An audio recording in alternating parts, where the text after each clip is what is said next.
চুনো মাছের এই চচ্চড়িটা একবার যদি এইভাবে তৈরি করে খান তাহলে কিন্তু আর কোনো অন্যভাবে খেতে ইচ্ছাই করবে না। যারা একটু ঝাল ঝাল খেতে পছন্দ করেন তাদের জন্য স্পেশালি আজকের এই চুনো মাছের ঝাল ঝাল চচ্চড়ির রেসিপি। তাহলে আজকের আমার রেসিপি ঝাল ঝাল করে চুনো মাছের চচ্চড়ি।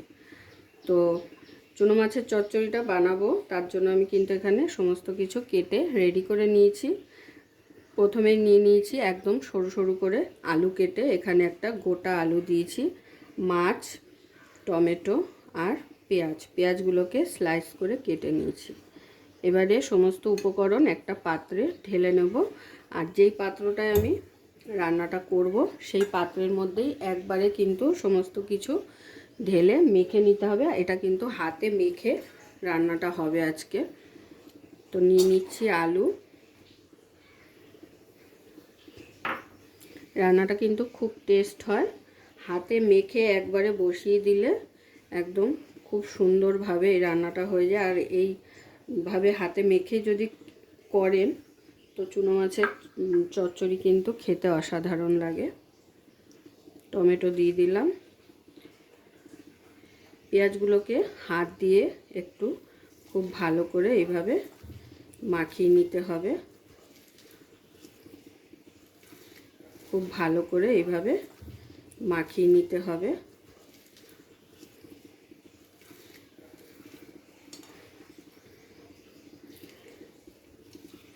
সঙ্গে টমেটোগুলোও মাখিয়ে দিচ্ছি।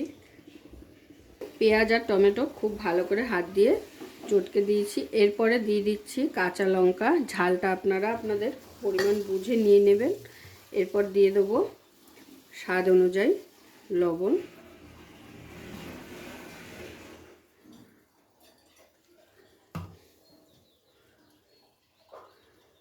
দিয়ে দিচ্ছি হলুদ।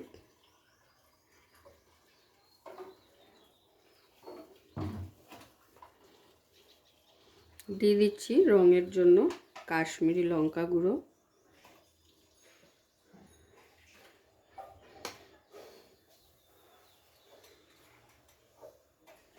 দিয়ে দিচ্ছি সর্ষের তেল।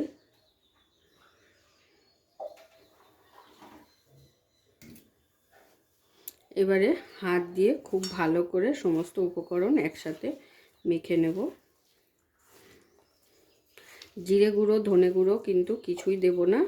জিরে ধনে একটু তেলে হালকা কড়াইতে শুকনো খোলায় তেলে তারপরে সেটার গুঁড়ো কিন্তু নাবানোর আগে দিতে হবে, তাহলে কিন্তু টেস্টটা আরও দ্বিগুণ হয়ে যাবে।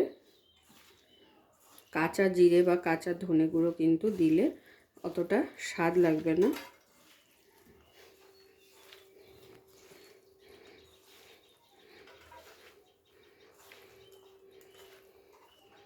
হাত দিয়ে খুব ভালো করে মেখে নেওয়ার পরে এখানে অ্যাড করে দেব মাছগুলো। মাছগুলোকেও সমস্ত উপকরণের সাথে খুব ভালো করে মাখিয়ে দেবো। মাখিয়ে নেওয়া হয়ে গেছে। এবার এখানে সামান্য একটু জল দিয়ে হাতটা ধুয়ে নেব। খুব বেশি কিন্তু জল দেওয়া যাবে না। জল দিয়ে আবার একটু খুব ভালো করে মিশিয়ে এইবারে কড়াই ধরে এইভাবে গ্যাসের আঁচটাকে সিম করে কিন্তু ঢাকা চাপা দিয়ে আমাদের রান্নাটা করে ফেলতে হবে। তো গ্যাস ধরিয়ে দিয়েছি, এবারে বসিয়ে দিচ্ছি কড়াইটা। আর ঢাকনা চাপা দিয়ে কিন্তু রান্নাটা করে নিতে হবে। প্রথমে হাই ফ্লেমে দেব, দেওয়ার পরে যখন ফুটে উঠবে তখন কিন্তু গ্যাসের আঁচটাকে কমিয়ে দিতে হবে। তো দেখুন যখন এরকম দেখবেন সাইড দিয়ে ফুটে উঠেছে তখন কিন্তু গ্যাসের আঁচটাকে লোতে করে ঢাকনা চাপা দিয়ে রান্নাটা করে নিতে হবে। গ্যাসের আঁচ কিন্তু জোরে দিলে সমস্তটা কড়াইয়ের গায়ে ধরে যাবে। তো সেই কারণে গ্যাসটাকে কমিয়ে আস্তে দিয়ে তবেই কিন্তু রান্নাটা করতে হবে। তো দেখুন আমি ঢাকনা চাপা দিয়ে প্রায় 10 মিনিটের মতো হয়ে গেছে রান্নাটা করেছি। এবারে হালকা করে একটু নাড়া দিয়ে দেবো, নালে কিন্তু তলায় লেগে যাওয়ার সম্ভাবনা থাকবে।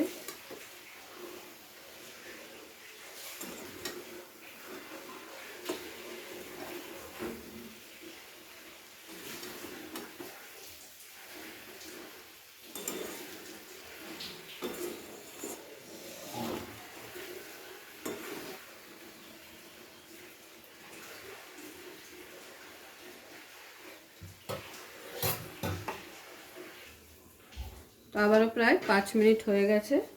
এবারে আমি যে ধনে জিরে গুঁড়োটার কথা বলেছিলাম শুকনো খোলায় তেলে দিতে হবে, সেটা এবার আমি এখানে দিয়ে দেবো।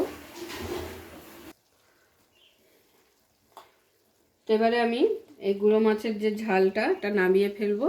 তো নামানোর আগে দিয়ে দিচ্ছি টালা ধনে আর জিরে। এটা দেওয়ার পরে হালকা একটু হাতে মিশিয়ে দেব। আমাদের ঝাল ঝাল করে চুনো মাছের চচ্চড়ি কিন্তু একদম রেডি।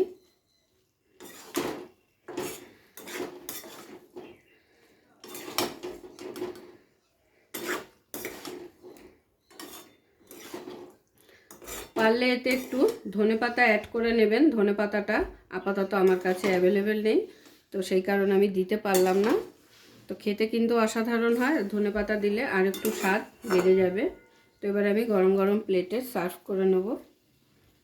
পুরো ভিডিওটা দেখার জন্য সকলকে অসংখ্য ধন্যবাদ। এরকম আরও নিত্য নতুন ভিডিও দেখার জন্য চ্যানেলটি অবশ্যই সাবস্ক্রাইব করে নেবেন আর পাশে থাকা বেল আইকনটি প্রেস করে নেবেন নতুন রেসিপির আপডেট পাওয়ার জন্য।